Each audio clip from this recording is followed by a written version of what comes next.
Hey everybody, writer and assistant editor Alessio Summerfield here from Geek Time. For this week's Metal Gear Monday, I figured we'd take a break from looking at Metal Gear on the MSX2, and just before we get into Metal Gear 2 for the MSX2, next week I wanted to take a look at Metal Gear Rising Revengeance demo that was recently packaged with the Zone of the Enders HD collection on the PlayStation 3 and the Xbox 360.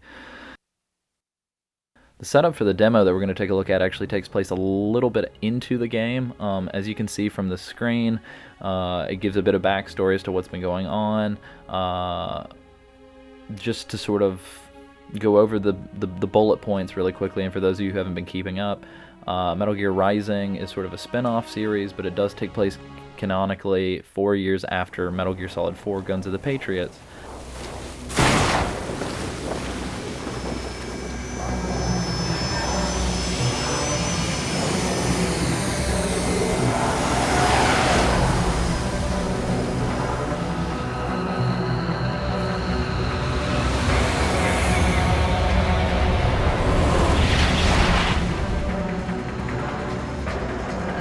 How is it, Ryder? So far, so good. I've got a clean visual. A direct feed to your optic now. Yes, I should hope so, huh? I mean, how does it feel? To fly like a bird? Like a bird strapped to a remote control rocket. We will get you in safely, Tovarich. Just relax and enjoy the ride. Alright, so let's jump right into it.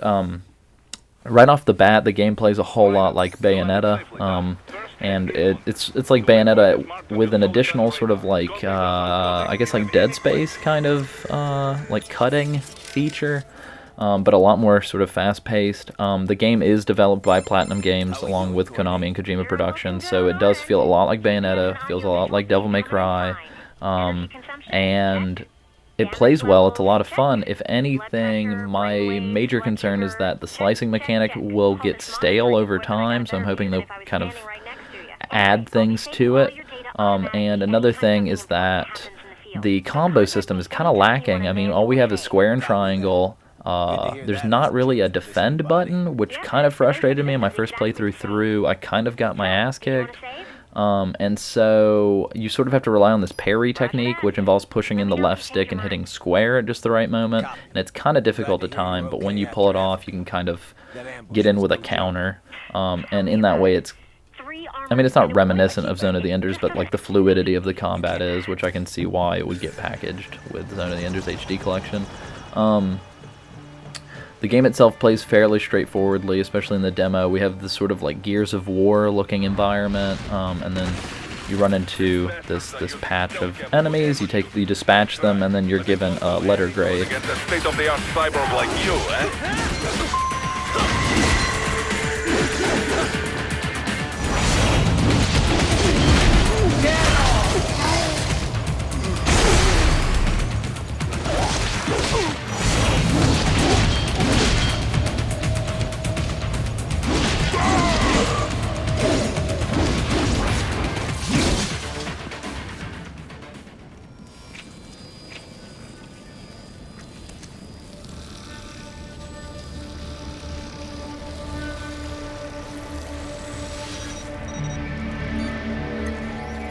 Had your fill?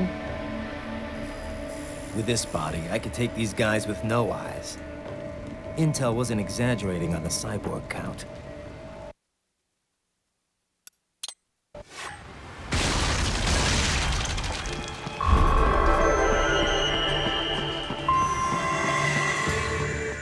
As soon as the worst thing ever finishes, which is telephone conversations in video games that you cannot skip and that also require you to put one hand to your ear and walk extremely slowly. I absolutely hate this. This literally was the most annoying thing in the whole wide world that they could have thrown this into the demo. No More Heroes did it. At least then it was fun on the Wii because you could put the Wiimote up to your ear and treat it like a phone. It was not fun on the PS3 version of No More Heroes because you didn't have that interactivity. It's not fun in Gears of War. It's not fun in Resident Evil. It just slows the pacing of the game down whenever I could literally be listening to you while I'm moving to the next area, as opposed to crawling to the next area. Hostiles in the lower corridor, I see. Try to flank them, or approach from behind.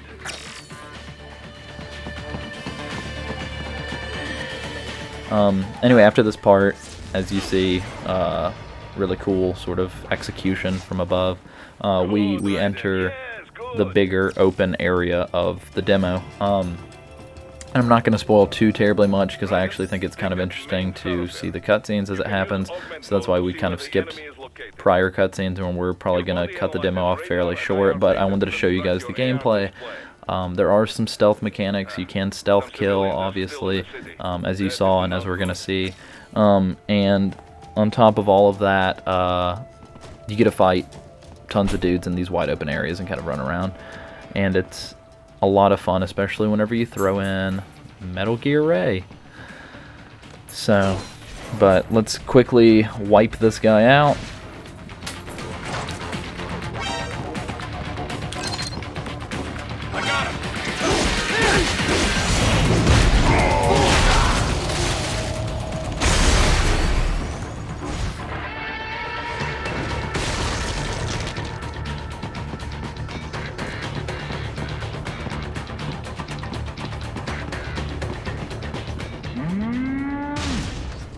And I know I'm just kind of cutting my way through this, but this is like maybe the 5th or 6th time I've played through the demo. There are sub-weapons available like grenades and RPGs, which I'm going to demonstrate shortly. And yeah, so I mean there are little side things like that, but for the most part it seems like there's only going to be the one weapon, the HF blade, and like I said, I don't know. I mean, Kojima is known to throw a quick wrench in the works just before release, or like have something planned out so that whenever the game comes out there's this big thing, but Kojima isn't, I mean, he's executive producer, but he's not as on board with this game as he is with his own games, so I am kind of nervous about that staleness. And like Bayonetta had the ability to be super over the top because it wasn't this like established game universe, so not just like in mechanics, but the game could be visually and thematically insane. I don't think Metal Gear Rising can be quite as insane, just because it has to sort of live in this predetermined world that's sort of been set up in this weird like pseudo-realism, pseudo-espionage. My apologies guys, that was my dryer. Anyway, but yes, I don't know, if my recommendation is pick up Zone of the Enders 1 and 2, even if you have the PS2 versions, because I do.